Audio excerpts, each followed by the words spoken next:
morning po sa bawat isa sa atin. At the same time, welcome po yung ating kamanggagawa. Galing pa sila ng Romblon, sila Pastor Rolly at Pastora LB. Welcome po sa ating church. So, by the way, ang ating pong pag-uusapan for this morning, ito po ay, again, may kinalaman sa ating pong pamilya kung ano ba ang nagiging impact sa isang anak kapag ka iniiwan ng kanyang magulang, lalo na ng isang tatay. Kasi nga, ito yung isa sa mga sakit na meron ang lipunan ng ginagalawan natin ngayon. Kung meron mang isa sa mga pinakamalaking problemang kinakaharap ang ating lipunan sa ngayon, ay yung pagkakaroon ng mga sirang pamilya, pagkakaroon ng mga bata na walang gumagabay ng mga magulang, lalo na tatay, dahil doon sa pagkakaroon ng ibang pamilya. Alam niyo po, kung meron man kasing pinakamasarap na buuin, totoo po ba, ang pamilya. Pero pinakamahirap din naman o pinakamasakit din naman kapag ka nasira. Napakasarap bumuo ng isang pamilya, pero napakasakit naman kapag ka nasisira siya. Totoo po ba yan? And at the same time, kung meron ng pinakamasayang kasama ang pamilya, pero pinakamalungkot din pag nawala. Napansin niyo yun? Sabi nga doon sa isang nabasa ko, ang pinakamasayang lugar daw sa buhay ay yung lugar kung saan nandoon yung mga magulang mo. Yung bahay kung saan uuwi ka, nandoon ang mga magulang mo. Kaya nga, kung mapapansin nyo, kung meron mang pinakamasayang kasama, ang pamilya yon, pero pinakamalungkot din naman kapag ka nawawala. Kung meron mang pinakamalalim na inspirasyon, ang pamilya yon. Pero pinakamalalim din ang sugat pagka nagkakawatak-watak. Napansin nyo yan? Ang sarap kasama ng pamilya, pero kapag ka nagkakawatak-watak, iba ang sakit. Alam nyo po, ganong kalaki yung dinadalang saya sa isang tao pag buo ang pamilya niya. At the same time, ganon din katindi yung lungkot na dinadala sa isang tao kapag ka nasisira ang pamilya niya. Ganon kalalim yung inspirasyon bigay ng pamilya pag magkakasama ang pamilya, and at the same time, ganon din kalalim yung binibigay na depression pag nagkakahiwa-hiwalay. Napansin niyo yun? Iba yung inspirasyon kapag kasama mo pamilya mo eh. Pero, iba rin naman yung dalang depression sa iyo kapag watak-watak, hiwa-hiwalay ang pamilya. At ganong kasarap pag ang pamilya nananatiling malapit sa isa't isa, at the same time, ganon din namang kapait kapag magkakalayo ang loob sa isa't isa. Napansin niyo yun?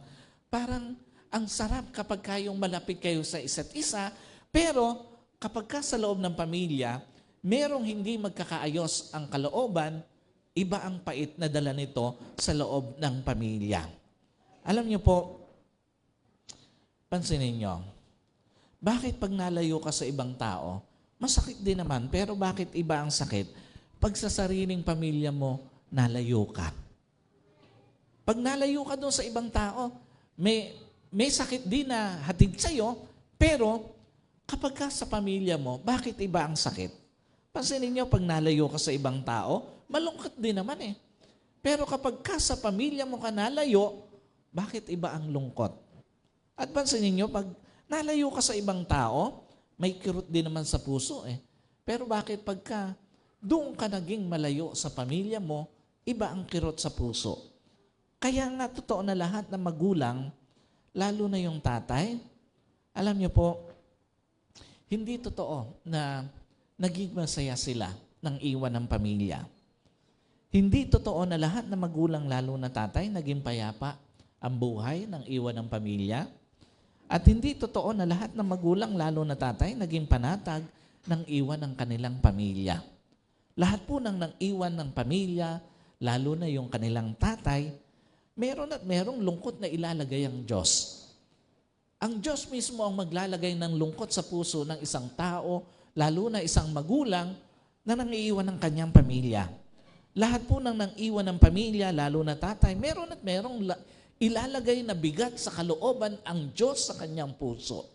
And at the same time, meron at merong ilalagay na kabaga-bagan sa puso ng isang tao, ng isang magulang, lalo na isang tatay,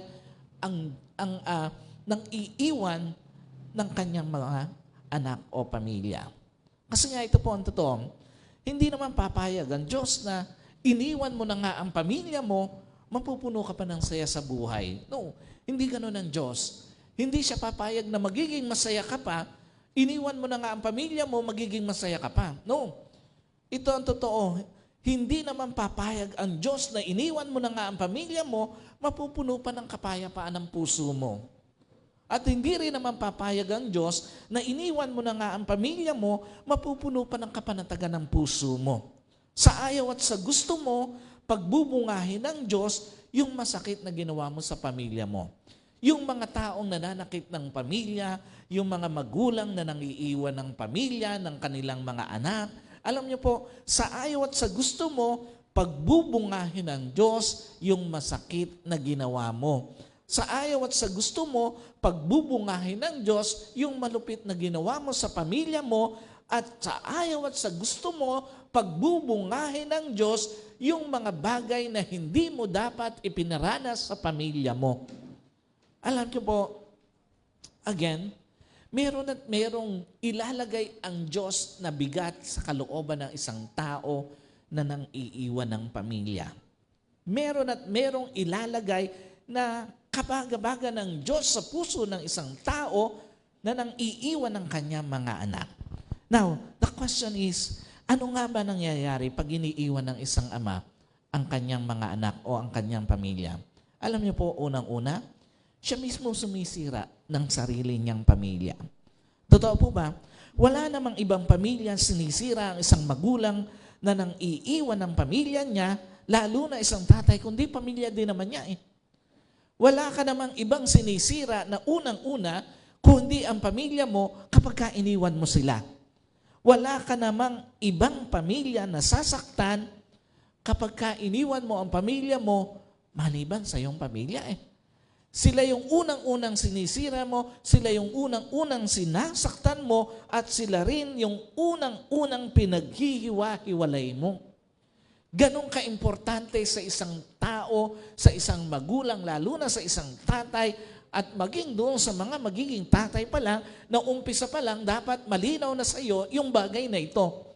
Na hindi mo pa ginagawa, dapat alam mo na kapag ka iniwan mo ang pamilya mo, unang-unang ginagawa mo, sinisira mo ang pamilya mo. Ikaw yung unang-unang naghihiwa-hiwalay sa kanila, ikaw yung unang-unang nananakit sa kanila, at the same time, ikaw din yung unang-unang gumagawa ng dahilan para magkawatak-watak kayo. Ano ibig sabihin nito? Una, bawat magulang, lalo na isang tatay, dapat isinasabuhay ang pagtanda.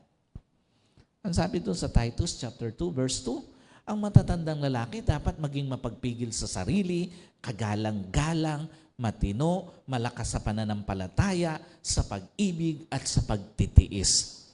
Sino po naniniwala? Dapat ang isang magulang, lalo na ang isang tatay, habang tumatanda, lumalalim ang pagpipigil sa sarili. Totoo ba yan? Dapat habang tumatanda tayo, lumalalim yung pagpipigil natin sa ating sarili. At sino po naniniwala? Dapat ang isang magulang, lalo na isang tatay, habang tumatanda, mas nagiging kagalang-galang. Hindi lang dapat tumitindi yung pagpipigil mo sa sarili mo, kung hindi mas lalo kang nagiging kagalang-galang. Now, pansinin nyo, paano ka magiging kagalang-galang kung iniiwan mo ang pamilya mo? Anong respeto ang pwede mong sabihin na dapat tanggapin ng isang tao na nang iiwan ng kanyang pamilya, na sumisira ng kanyang pamilya, nananakit ng kanyang asawa at ng kanyang mga anak? Paano mo sasabihin na magiging kagalang-galang ka nun? Paano mo sasabihin na ikaw ay karapat-dapat tumanggap ng respeto kung ikaw mismo ang sumisira at nang iiwan sa pamilya mo? Again, sino po naniniwala dapat ang isang magulang, lalo na isang tatay, habang tumatanda, mas nagiging mapagpigil sa sarili, mas nagiging matino, and at the same time, mas nagiging mapagmahal sa pamilya. At yung pinakamatindi ron, ang sabi dito ni Paul sa kay Titus, dapat habang tumatanda ang isang lalaki, mas nagiging malapit sa Diyos. Bakit? Bakit sinabi yun ni Paul? Pansinin nyo, mula doon sa mga personal traits na dapat ma-develop sa isang tao, sa kahuli-hulihan, ang sinabi ni Paul sa kay Titus, lalo na para doon sa mga tao, sa mga tatay na pinangungunahang church ni Titus, ang sabi niya, dapat maging mas malapit sa Diyos ang isang lalaki. Bakit? Kasi pwede mong magawa on your own yung pagpipigil sa sarili mo, yung pagiging matino mo, yung pagiging kagalang-galang mo, pero yung pagiging malapit sa Diyos, meron siyang higit na magagawa nun na hindi mo kayang gawin sa sarili mo. Alam niyo po, pag ikaw ay isang malapit o isang taong malapit sa Diyos, nagkakaroon ka lagi ng conviction para gawin ang tama at yung gusto ng Diyos. Na ibig sabihin, pag ikaw ang isang tatay malapit sa Diyos, papalapit pa lang ang tukso sa iyo, lalayo ka na. Hindi dahil kaya mo yon, kung hindi dahil meron kang malalim na pagmamahal sa Diyos na ayaw mong masaktan ng Diyos doon sa gagawin mo. Kaya nga, alam niyo po, sa mga kananayan, huwag kang makontento na hindi mo kasama ang asawa mo sa church o hindi mo nailalapit yung asawa mo sa Panginoon. Kasi laging nandoon yung threat na anytime pwedeng bumagsak sa tukso ang asawa mo. Anytime pwedeng malayo sa iyo o sa pamilya mo ang asawa mo.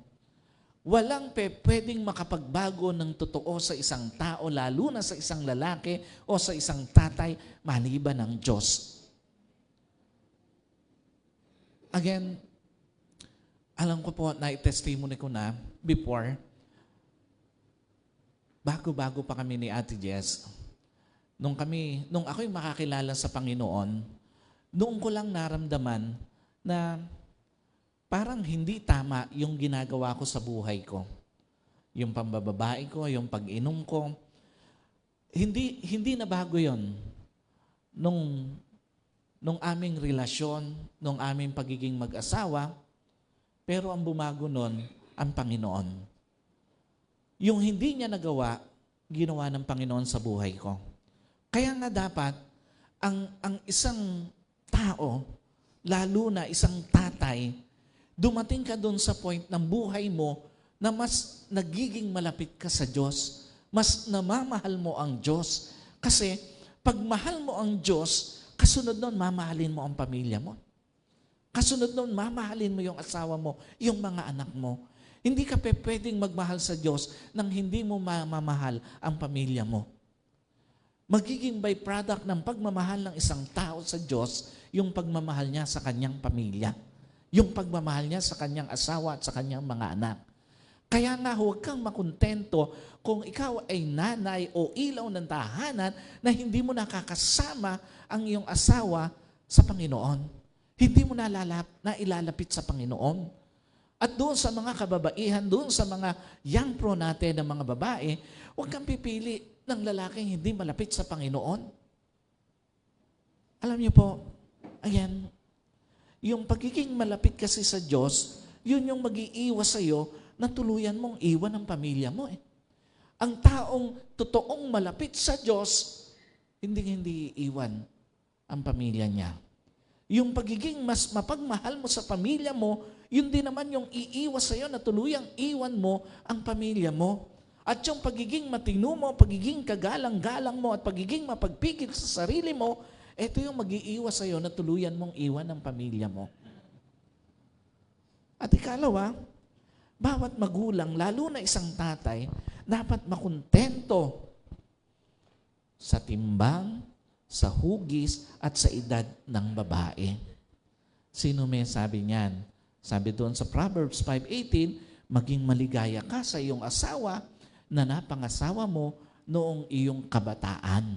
Ang sinasabi dito, ng kawikaan kung papaano mo minahal ang iyong asawa nung panahon ng kanyang kabataan, magbago man yung kanyang hugis, magbago man yung kanyang timbang, magbago man yung kanyang edad, dapat hindi nagbabago yung pagmamahal mo. Iyon yung sinasabi dito ng Proverbs. Alam niyo po, dapat ang pag-ibig ng lalaki sa kanyang asawa, hindi nababago ng pagbabago ng timbang ng babae. Kasi nga sa ayaw at sa gusto mo, pwedeng magbago yung timbang ng babae.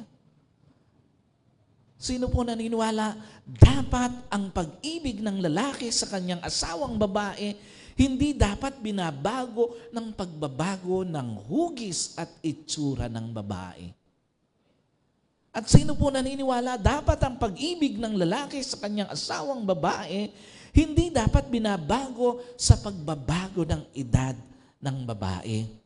Kasi nga ito po ang totoo, tandaan nyo, sa lahat ng mga kalalakihan, pag hinayaan ng isang lalaki na baguhin ang timbang ng asawang babae ang pag-ibig niya rito, isang araw ipagpapalit niya ito dun sa mas mababa ang timbang.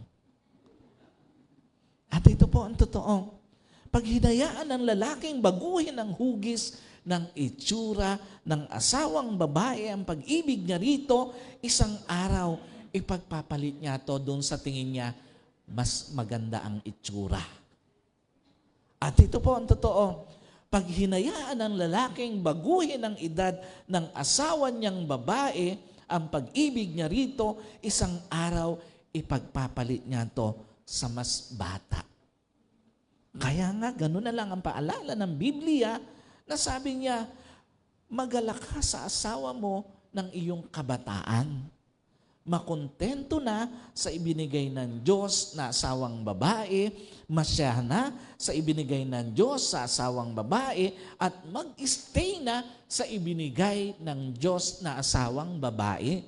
Despite na nagbabago o magbago man yung kanyang timbang, yung kanyang hugis, yung kanyang itsura at yung kanyang edad, ang sabi sa atin, ang paalala sa atin ng Biblia, masyahan ka na sa asawa ng iyong kabataan. Ibig sabihin, yung ibinigay sa iyo ng Diyos na una, makontento na sa Kanya. Huwag ka nang maghanap ng mas mababa ang timbang, ng mas maganda ang hugis sa tingin mo, at mas bata ang edad sa tingin mo. So, another thing, ano ba nagiging impact kapag ka iniiwan ng isang ama ang kanyang pamilya? Alam niyo po, siya mismo ang nagpupuno ng hinanakit at galit sa puso ng mga anak niya. Sabi doon sa Ephesians chapter 6, verse 4, at kayo namang mga magulang, huwag kayong gumawa ng mga bagay na ikasasama ng loob ng mga anak ninyo, sa halip palakihin ninyo sila ng may disiplina at turuan ng mga aral ng Panginoon. Totoo ba? Wala namang magulang, lalo na tatay, na nang iwan ng pamilya, ang hindi pupuno ng hinanakit sa puso ng mga anak niya. Pag iniwan mo pamilya mo, lalo na mga anak mo, tsak mapupuno ng hinanakit sa iyo. Tsak mapupuno ng galit, tsak na mapupuno ng lungkot ang buhay ng mga anak mo. Wala pong mga anak na sumaya, mas naging proud sa kanilang magulang, lalo na sa kanilang tatay, nang iwan sila. No, walang ganon. Ano pinapakita nito? Una, tatay dapat ang nagtutuwid sa mga anak at hindi siya dapat ang ituwid ng mga anak. Totoo ba? Pag mas ginagawa pa ng mga anak ang tama kaysa ama, hindi pa pwedeng hindi mapuno ng hinanakit ang puso ng mga anak niya. Totoo ba? May mga pagkakataon, yung mga anak pa ang gumagawa ng mas tama kaysa doon sa kanilang tatay. Alam niyo po, pag mas alam pa ng mga anak ang tama kaysa ama, hindi pa pwedeng mapuno ng galit ang puso ng mga anak niya. At pag mas naipapakita pa ng mga anak ang tama kaysa sa ama, hindi pa pwedeng hindi mapuno ng disappointment ang puso ng kanilang mga anak. What's the point? Ang tatay po na itinutuwid ng mga anak, sa halip na siya ang magtuwid sa mga anak, siya mismo nagtatanggal ng respeto ng kanyang mga anak sa kanya.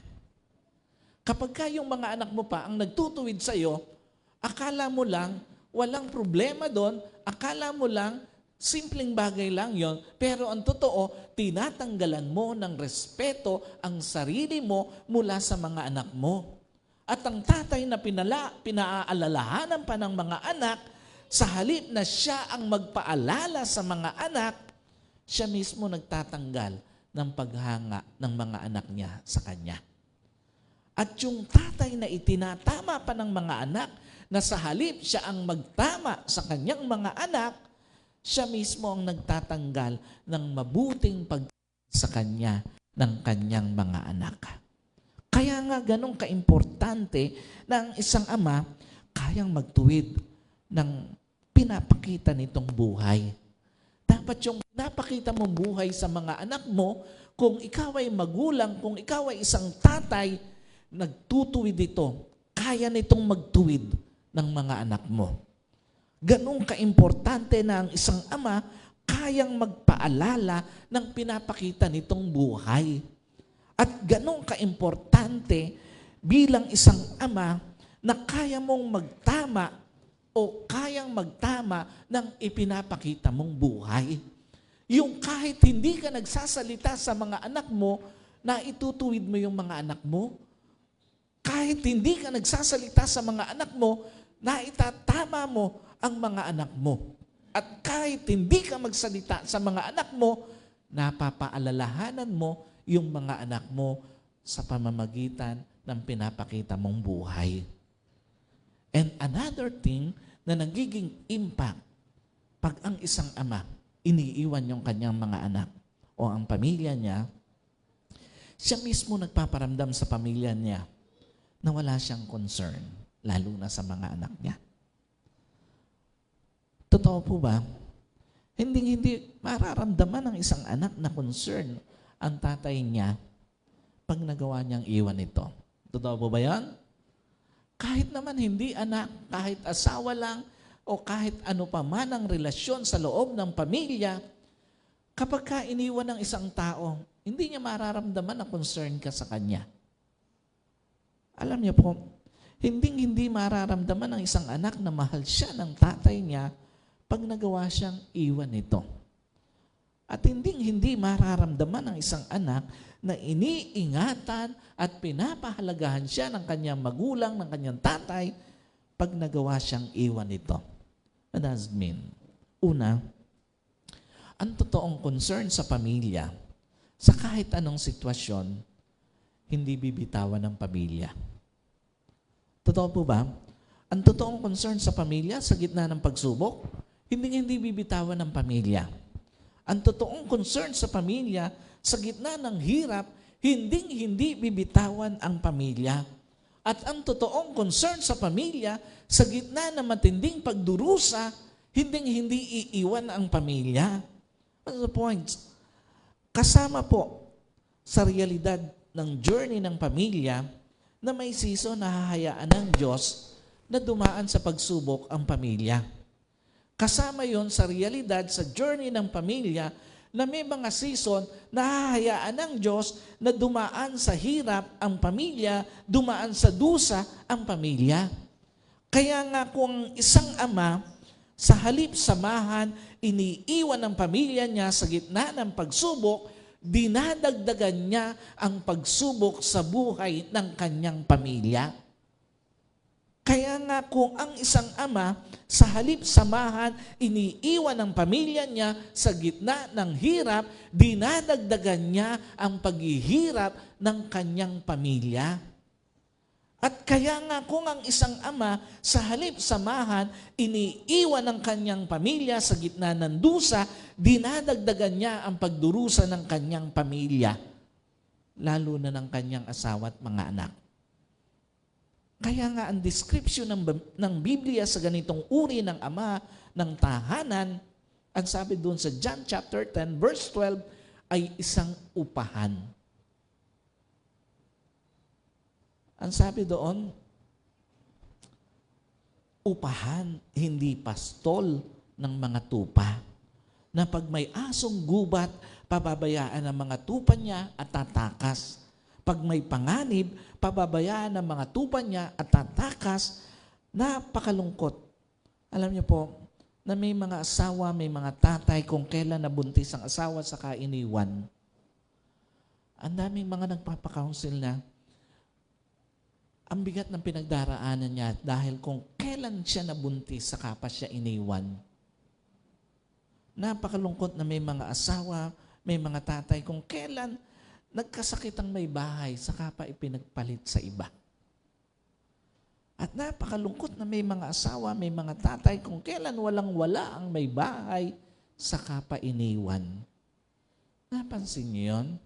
Napakalungkot na realidad, napakalungkot na muka ng isang pamilya na kung kailan may pinagdaraanan, saka pa may nang iiwan. Kung kailan may mahirap na sitwasyon, saka pa may nang iiwan.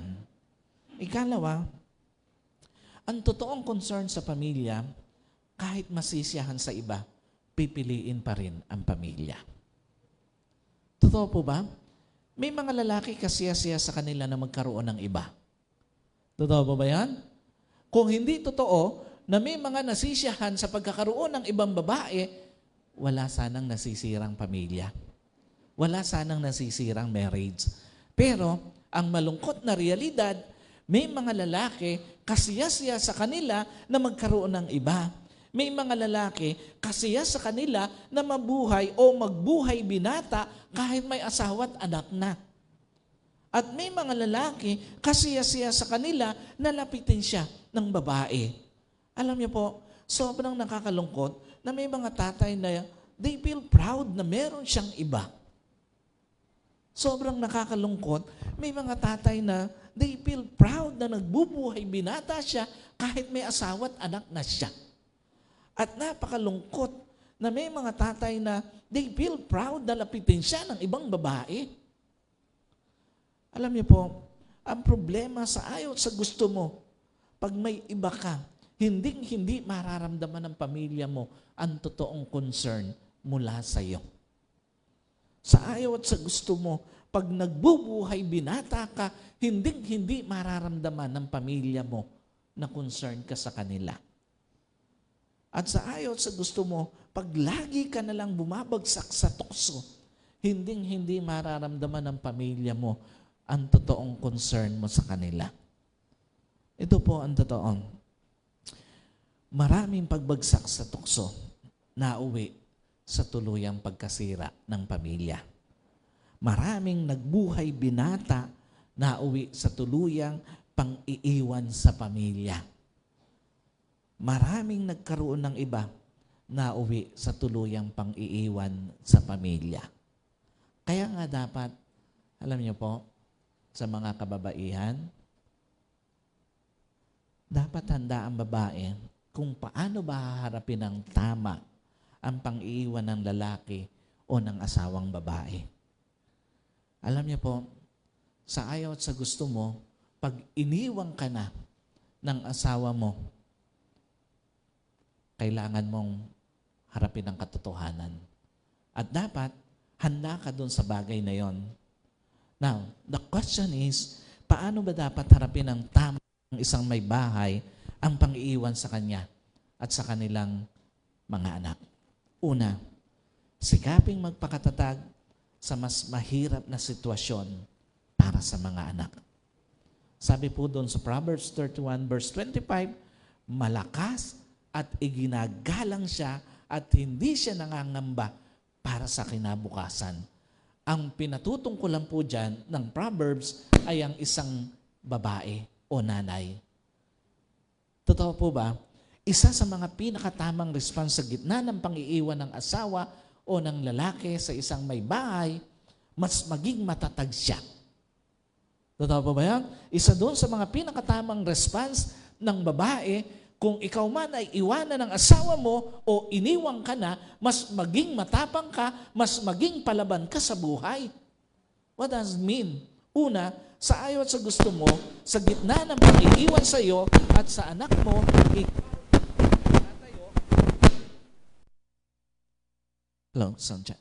sa ayaw at sa gusto mo, ikaw ang tanging tatayo para ilaban sa buhay ang mga anak mo.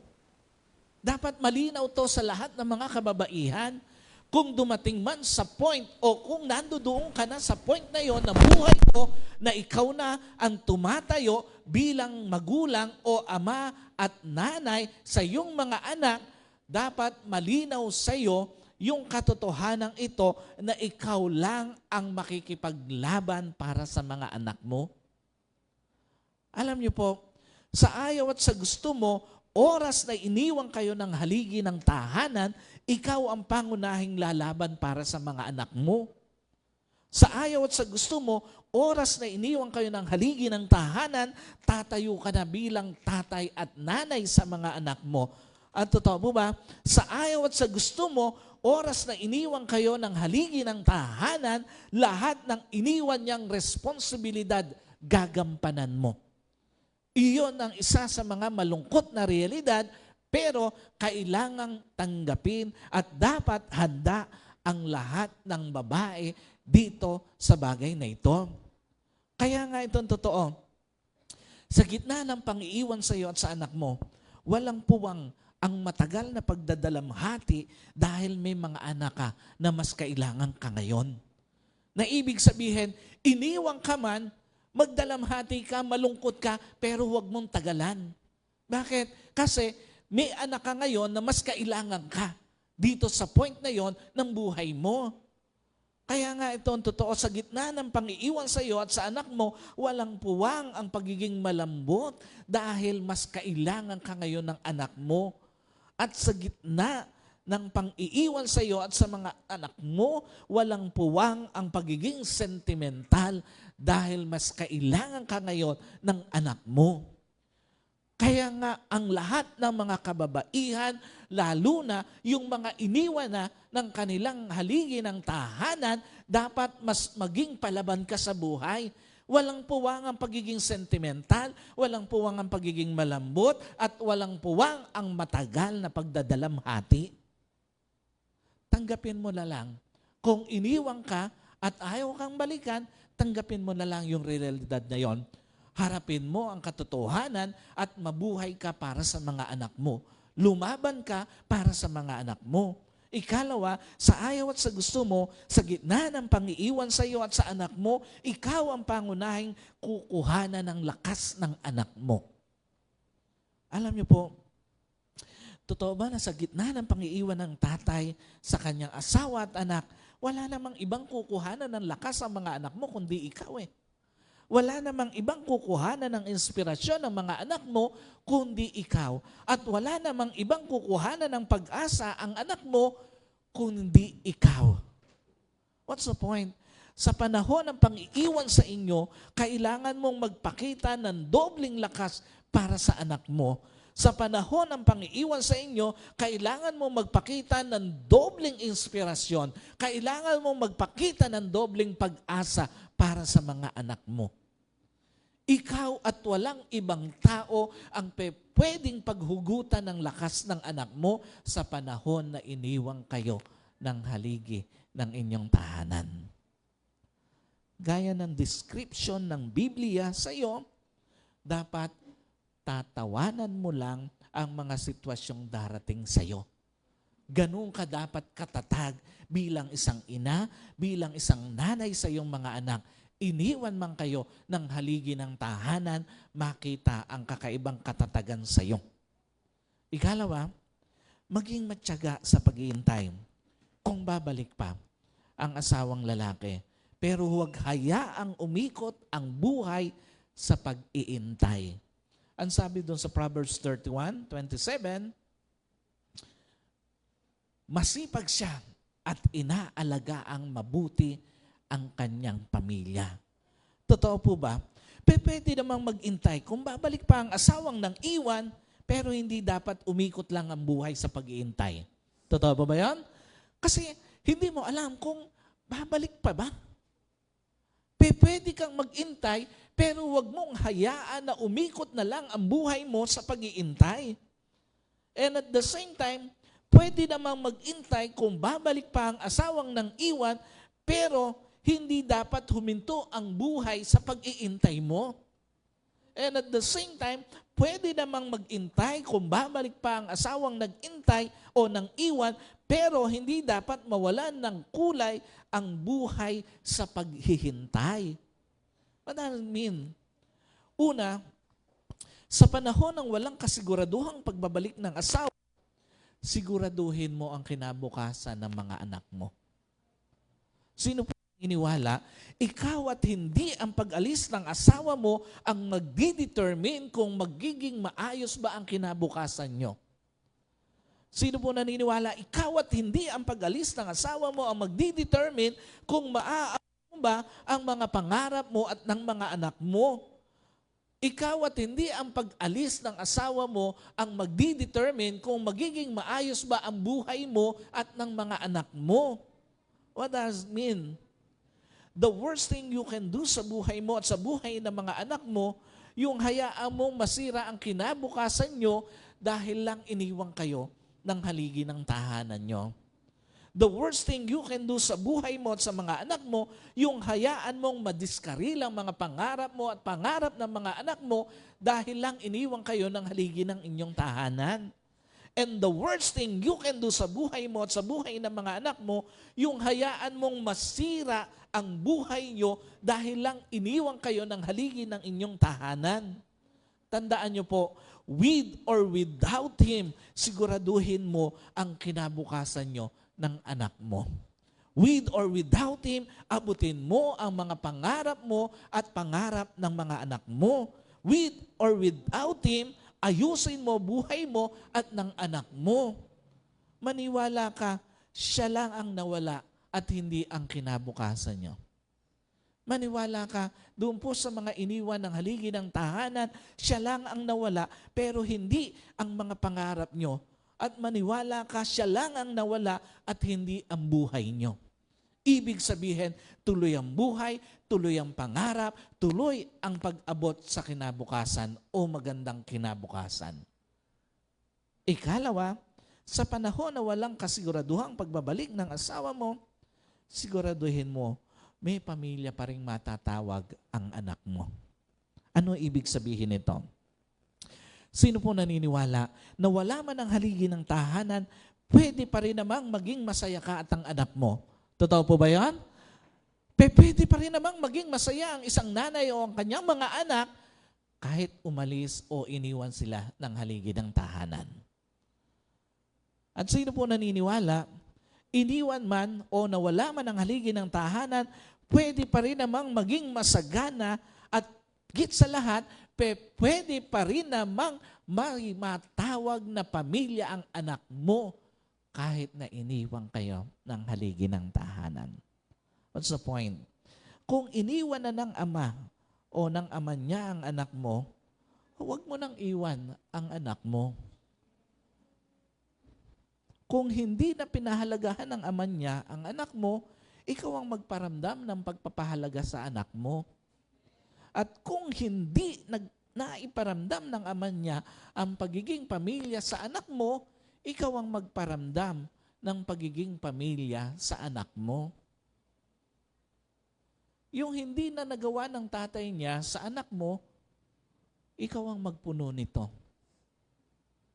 Hindi niya na iparamdam ang pagiging pamilya, iparamdam mo sa anak mo, may pamilya siya. Hindi na iparamdam ng ama niya ang pagpapahalaga sa kanya, iparamdam mo sa kanya, mahalaga ka.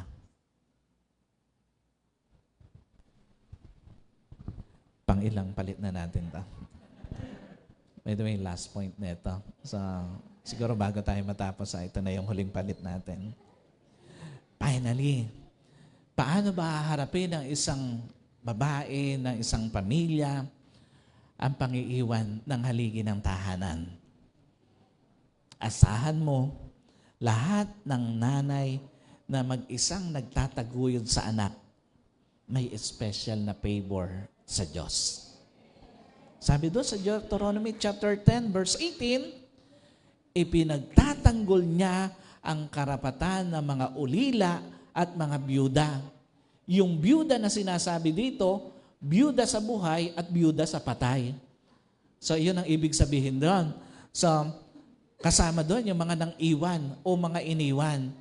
Minamahal niya ang mga dayuhan, binibigyan sila ng pagkain at mga damit. So, sino po naniniwala? May espesyal na pagpapala mula sa Diyos ang isang ina na mag-isang nagtataguyod ng kanyang mga anak. Totoo ba yan?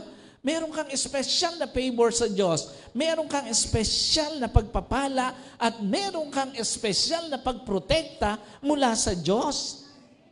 Kasi nga, pansinin nyo, yung sabi doon sa English version, He defends the cause of the fatherless and the widow. What does it mean? Iniwan ka man ng asawa mo, ang Diyos ang magiging tagapagtanggol mo at ng anak mo eh. Sino po naniniwala? Kung may nang iwan man sa'yo, lalo na haligi ng tahanan, sa kanyang mga anak at sa kanyang asawa, sa kanyang may bahay, ang Diyos ang magiging tagapagtanggol nito. Pinagkaitan ka man ng asawa mo, ang Diyos ang magpapasagana sa iyo at sa anak mo. Nilayuan ka man ng asawa mo, ang Diyos ay mananatili sa tabi mo at ng anak mo. Ganon ka-espesyal sa puso ng Diyos ang isang ina na mag-isang nagtataguyod ng kanyang mga anak. Ganon ka-favorable sa Diyos ang isang ina na mag-isang nagtataguyod ng kanyang mga anak. At ganon kalapit sa puso ng Diyos ang isang ina na mag-isang nagtataguyod ng kanyang mga anak. Maniwala ka. Sa lahat po ng mga iniwan ng kanilang asawa, maniwala ka, hindi mo kalugihan na iniwan ka at ang anak mo ng iyong asawa. Kalugihan niya yon.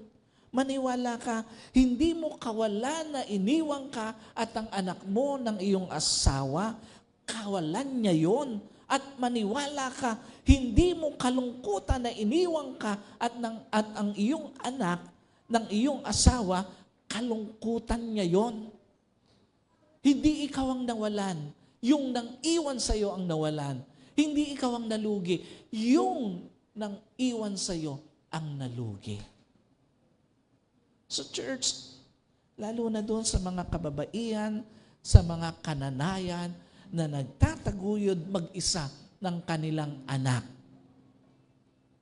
Maniwala ka. Kailangan mo lang mas maging matatag, mas maging matapang, mas maging palaban sa buhay para sa mga anak mo. Maniwala ka, sa kabila ng pang-iiwan sa iyo at sa anak mo, maaabot mo pa rin ang mga pangarap nyo. At maniwala ka, kahit lahat ng inang mag-isang nagtataguyod ng kanyang anak, may special na favor, may special na pagpapala, at higit sa lahat, Diyos ang tagapagtanggol mo at ng anak mo.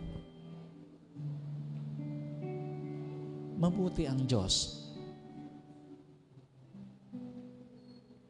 Hindi siya papayag na yung mga inapi, inaragabyado ng sariling pamilya, lalo na sariling ama, hindi mapagpala ng Diyos ng higit. Higit ang pagpapala na inilalaan ng Diyos sa mga tao na inabandona, iniwan ng sariling pamilya. Ganon kabuti ang Diyos. Ganon kamapagmahal ang Diyos sa mga taong inaapi ng sariling pamilya, lalo na ng sariling ama. So church, as we end this message, sama-sama nating itaas ang bawat pamilya na naging biktima ng pang-iiwan ng sariling kapamilya nila.